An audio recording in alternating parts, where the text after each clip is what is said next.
You try to send $20 worth of Ethereum. The app says the transaction will cost $48 in gas fees. You're paying more than double to move your own money. This isn't a scam, it's how Ethereum works. But there are ways around it. This video explains why gas fees exist when they're highest, and exactly how to avoid getting destroyed by them. Gas fees are the cost of executing transactions on a blockchain. Every time you send crypto, swap tokens, or interact with a smart contract, validators have to process that action. They use computational power. They get paid for it. That payment is the gas fee. Think of it like shipping costs. The blockchain is the carrier. Your transaction is the package. Gas is what you pay to get it delivered. Ethereum can only process about 15 transactions per second. When demand is high, like during an NFT mint or a market crash when everyone's panic selling, thousands of people are trying to use those 15 slots. The network runs an auction. Whoever pays the highest gas fee gets their transaction processed first. During peak times, people bid gas fees up to $100 or more just to get in. If you're not willing to pay, your transaction sits pending for hours or fails completely.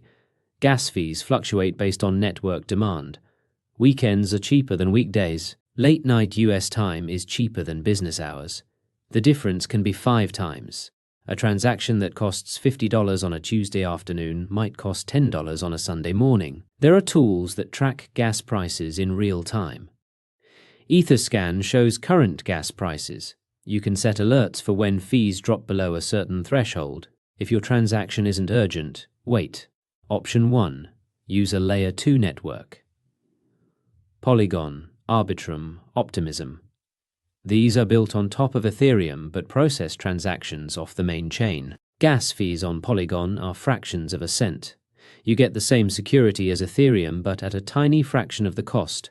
Most major DeFi apps now support Layer 2. Option 2. Use a different blockchain entirely. Solana gas fees are under a penny. Avalanche is similarly cheap.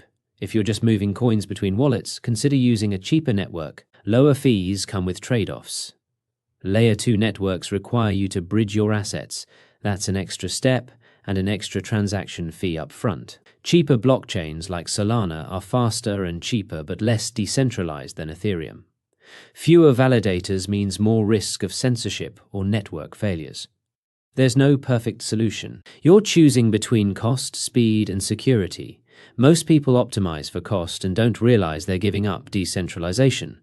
Before you execute any transaction, do the math. If you're moving $50 worth of crypto and the gas fee is $40, don't do it.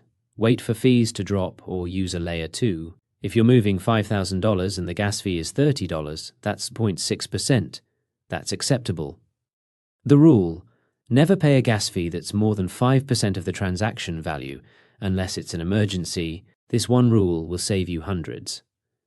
Comment Layer 2 if you're already using Polygon or Arbitrum, or Mainnet if you're still paying full Ethereum gas fees. Next video, I'm explaining what a rug pull actually looks like before it happens, and the warning signs that could have saved people millions. Subscribe to Unbanked. The old money had a head start. You have the internet.